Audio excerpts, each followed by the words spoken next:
पानी खाने, दूध खाने, तरल पदार्थ खाने नै हो भनेर नेपालीमा चाहिँ त्यसरी लिखित रूपमा पाइन्छ।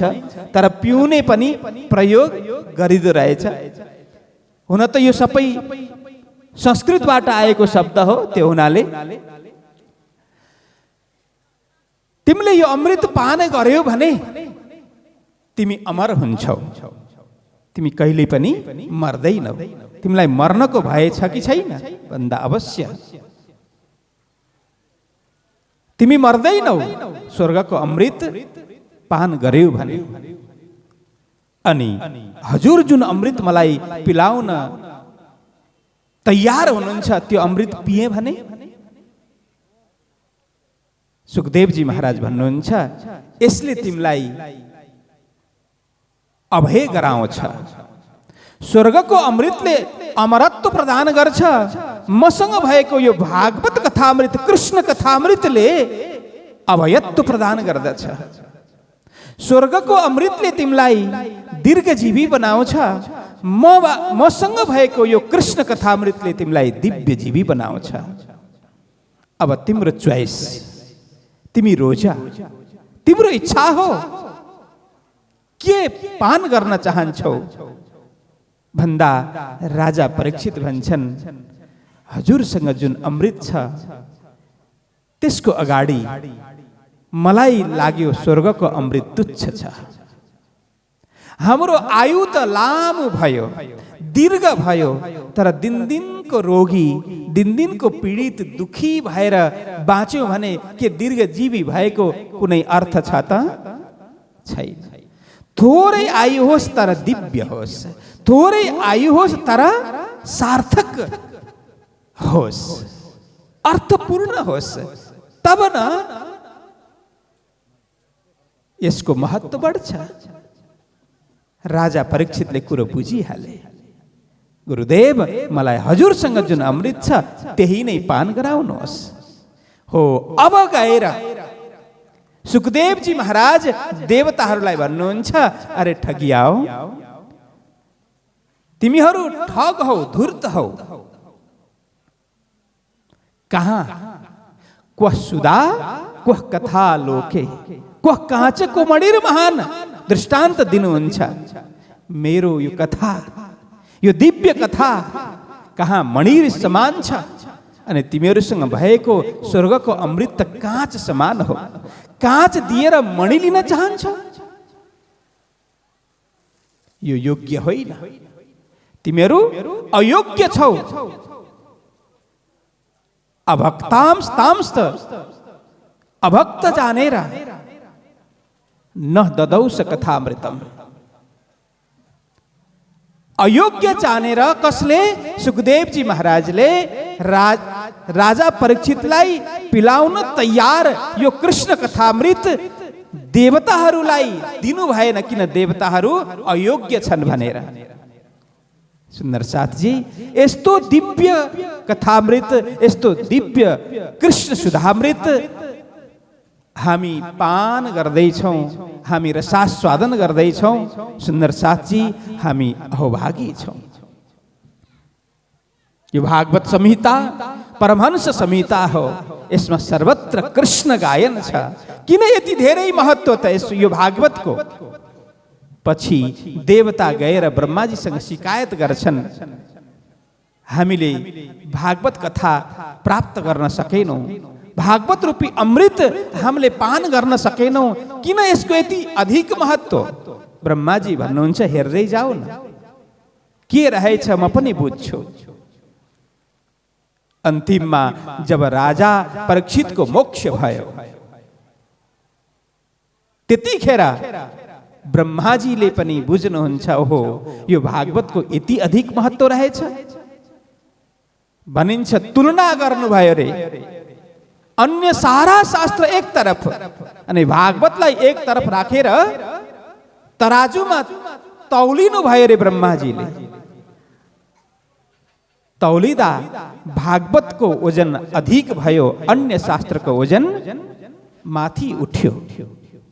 त्यसको मतलब के हो? साँच्चै ग्रन्थ राखेर तराजुमा तौलेको होला र? होइन। तुलनात्मक अध्ययन गरेको, तुलनात्मक अवलोकन गरेको, मनन गरेको।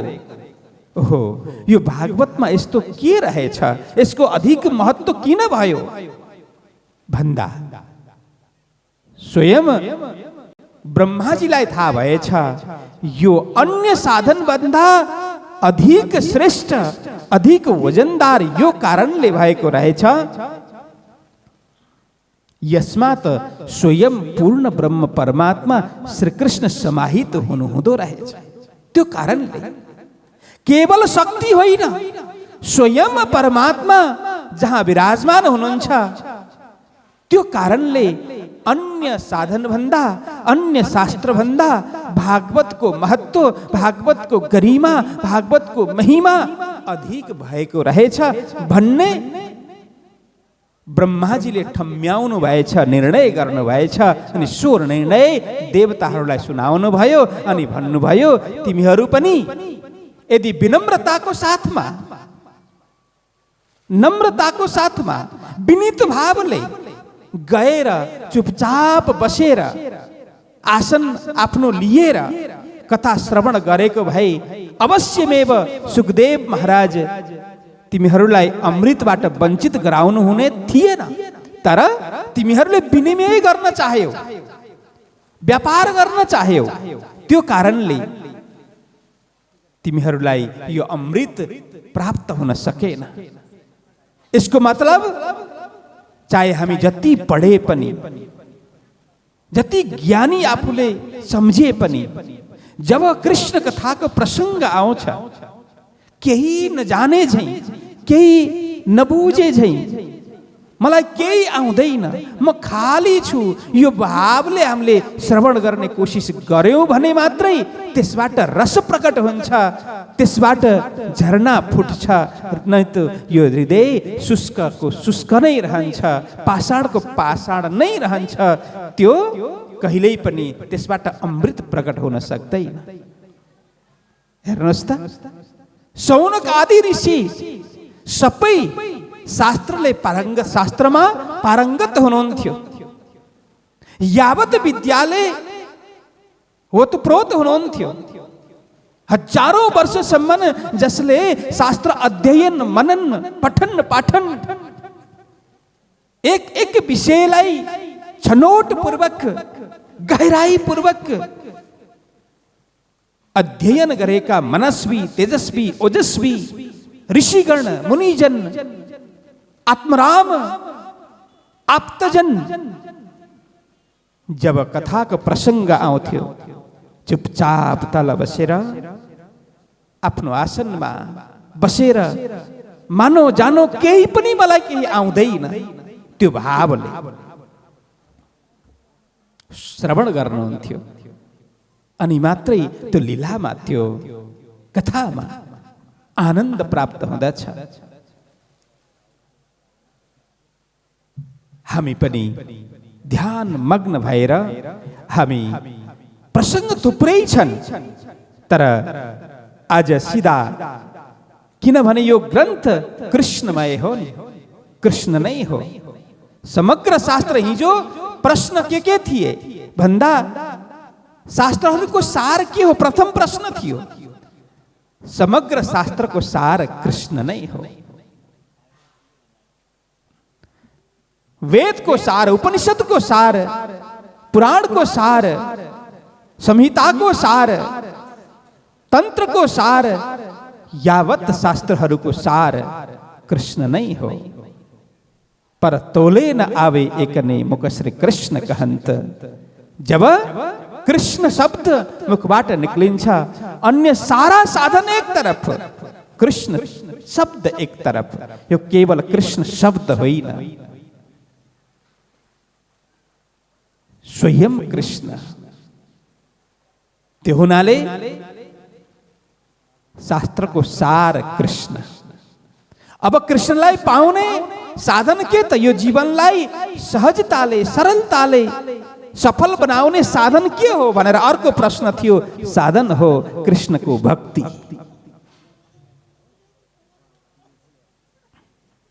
मैले हिजै भनेको थिएँ, अनेक प्रश्नहरू छन्, त्यसैमा सारा भागवत रचना भएको छ। अनि भागवतको रचनाको कुरा आउँदा यो भागवतको रचना कसरी भयो भनेर जिज्ञासा आउँछ। प्रथम स्कन्धमा वहाँ सुतजी महाराज सौनक आदि ऋषिगणलाई सम्झाउनुहुन्छ भागवतको रचनाको पछाडि पनि कारण छ कि वेद व्यासजीले वेदने पुराण शास्त्र सब उपजे पीछे भारत पर्व 18 भगवान वेद व्यासजीले 4 वेद बनाउनु भयो। वेद को विस्तार गर्नुभयो, विभाजन गर्नुभयो वेदलाई। वेद भनेको कुनै ग्रन्थ होइन है, वेद भनेको ज्ञान हो।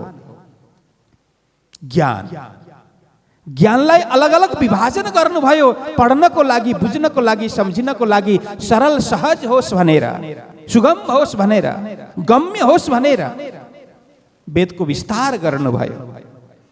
उहाँलाई चित्त बुझेन, अझै मेरो काम बाँकी छ। पुराणहरूको रचना गर्नुभयो, 17 पुराणहरू बने, उपपुराणहरू बने, सन्तोष भएन। अन्ततो गत्वा महाभारतको रचना गर्नुभयो, जहाँ भनिन्छ महाभारतमा जे कुरा छ त्यही नै विश्वभरिमा छ, जुन कुरा महाभारतमा छैन त्यो विश्वभरि कहीँ पनि छैन। त्यस्तो खालको अगाध ज्ञानको भण्डार, ज्ञानको सागर, ज्ञानोदधि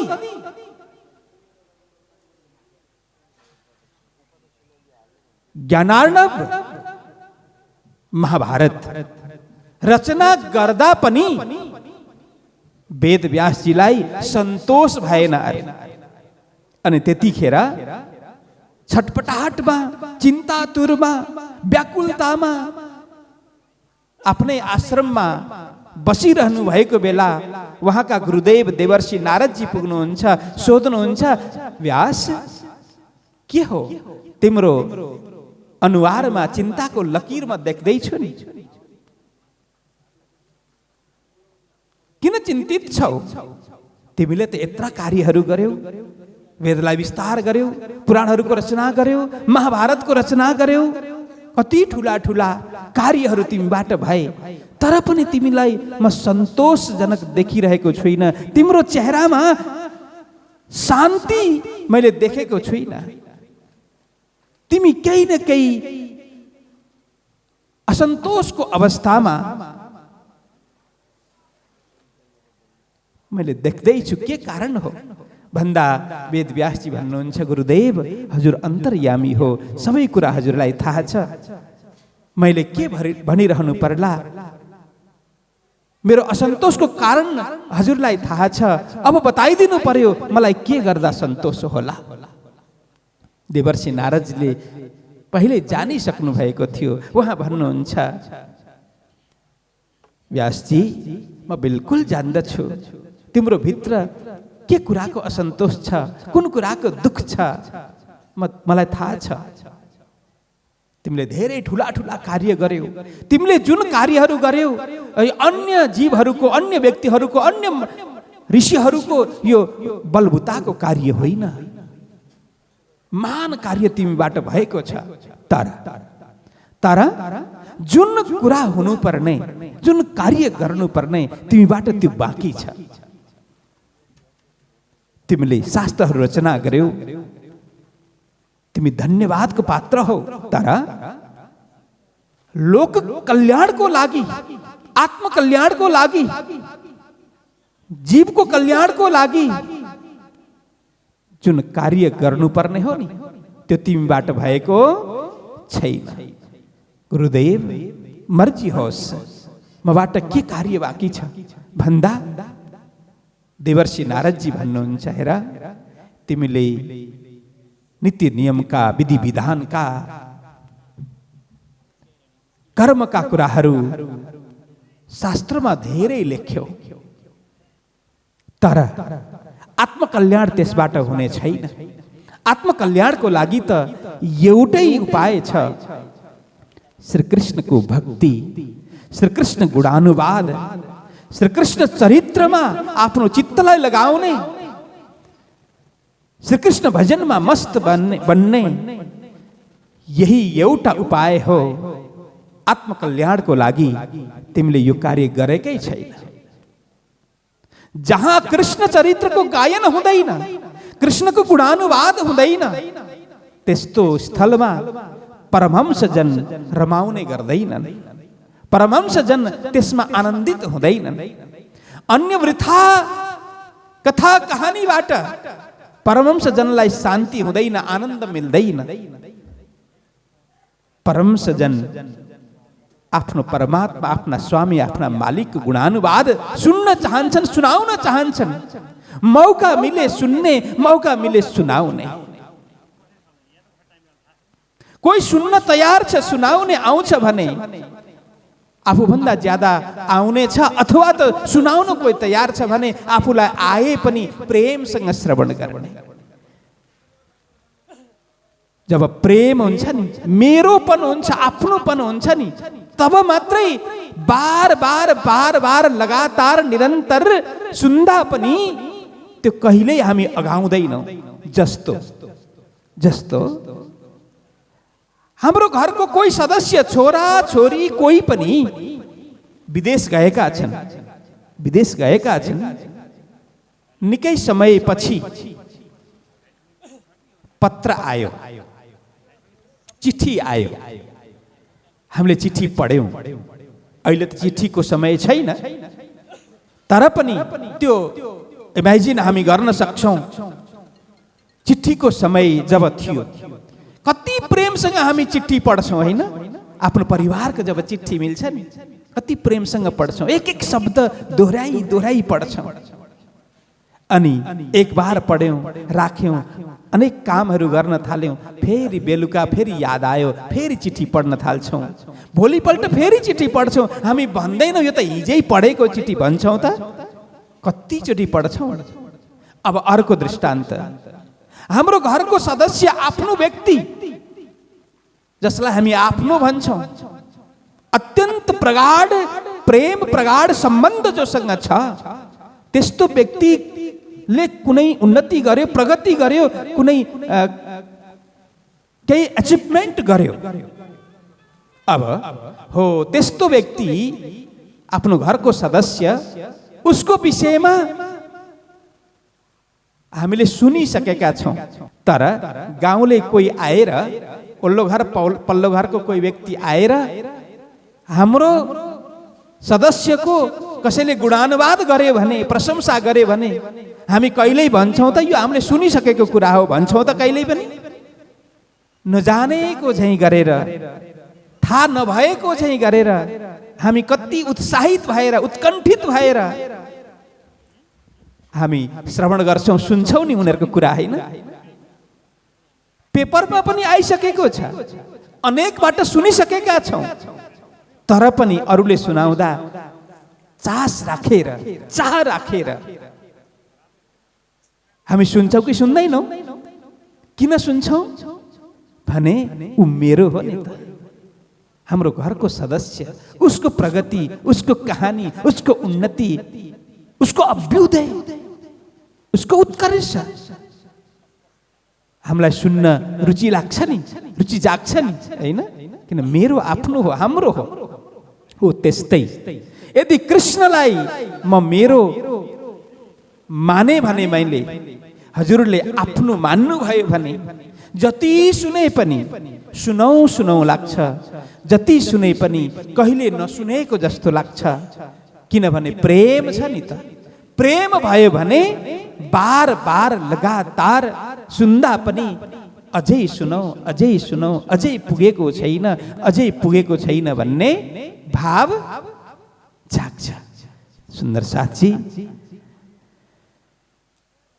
यस्तो खालको यो कृष्ण कथामृत, यो भागवत 18,000 श्लोकले ओतप्रोत भएको, 12 स्कन्धमा समावेश भएको 335 अध्यायले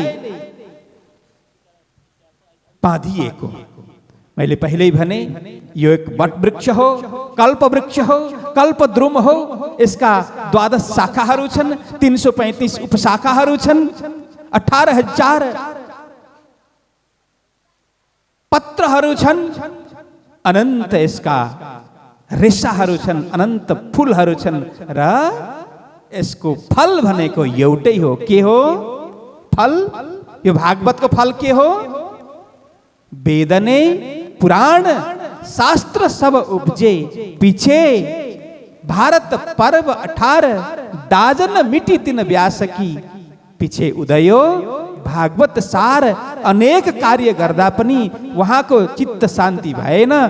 देवर्षि नारदले भन्नुभयो, तिमी कृष्णलाई सेन्टरमा राखेर, मध्यमा राखेर ग्रन्थ रचना गर, त्यसबाट परमहंसजन प्रसन्न हुनेछन्। हो वेद व्यासजीले श्री कृष्णजीलाई पूर्ण ब्रह्म परमात्मालाई केन्द्रमा राखेर त्यसको चारै तरफ अन्य अलग अलग शक्ति, पूर्ण ब्रह्मको शक्ति नै उहाँकै शक्ति नारायणको रूपमा, नारायणकै शक्ति त्रिदेवको रूपमा, ब्रह्मा विष्णु महेश अनि अन्य अवतारको रूपमा उहाँकै शक्ति भिन्न भिन्न समयमा, भिन्न भिन्न परिस्थितिमा, देश काल परिस्थिति अनुरूप भिन्न भिन्न शक्ति आएर काम गरेको कथा, कहानी, आख्यान, व्याख्यानले ओतप्रोत, भक्त र भगवानको कथाले ओतप्रोत यो श्रीमद् भागवत हो। त्यो हुनाले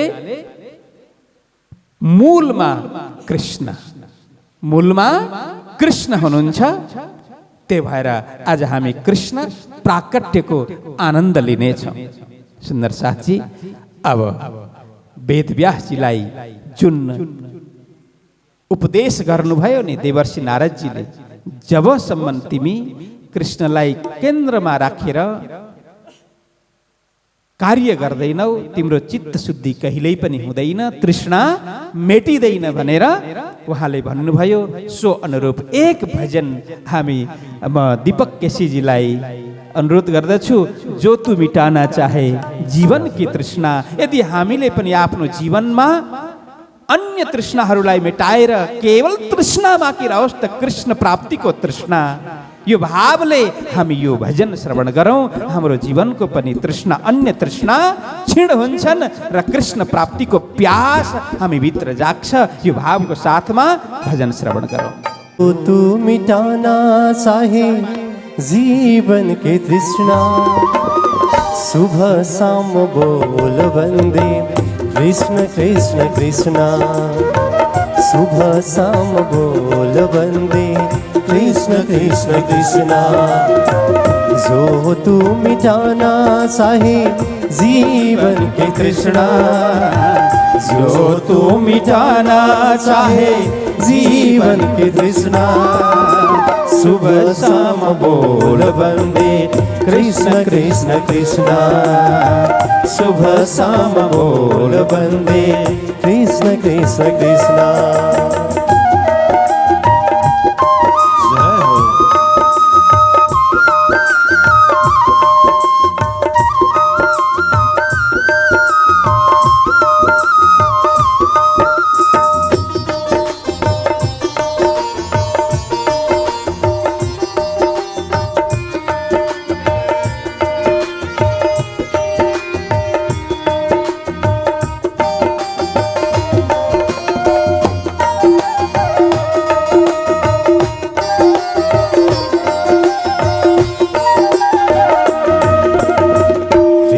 नाम पावन पावन, कृष्ण नाम प्यारा प्यारा। कृष्ण नाम पावन पावन, कृष्ण नाम प्यारा प्यारा। जो नन्हाए कृष्णा कृष्णा, जग में उहारा हारा। मिटेगा तेरा अधियारा, बोल कृष्ण कृष्णा। मिटेगा तेरा अधियारा, बोल कृष्ण कृष्णा।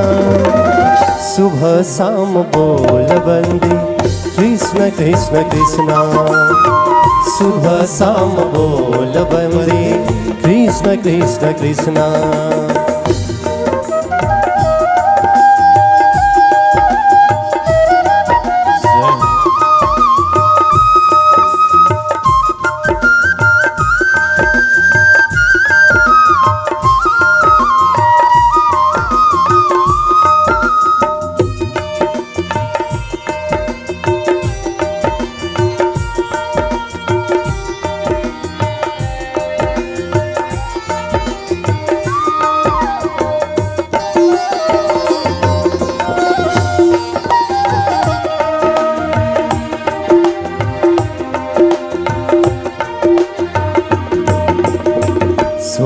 दे भटकना दर तोड़ दे अहम का धेरा छोड़ दे भटकना दर तोड़ दे अहम का घेरा भूल जा जगत का वैभव जग है दुखों का डेरा फिर काहे मारा मारा बोल कृष्ण कृष्णा फिर काहे मारा मारा बोल कृष्ण कृष्णा सुबह शाम बोल वंदे कृष्ण कृष्ण कृष्णा सुबह शाम बोल वंदे कृष्ण कृष्ण कृष्णा जो तू मिटाना चाहे जीवन के तृष्णा जो तू मिटाना चाहे जीवन के तृष्णा सुबह शाम बोल वंदे कृष्ण कृष्ण कृष्णा सुबह शाम बोल वंदे कृष्ण कृष्ण कृष्णा सुबह शाम बोल वंदे कृष्ण कृष्ण कृष्णा सुबह शाम बोल वंदे कृष्ण कृष्ण कृष्णा।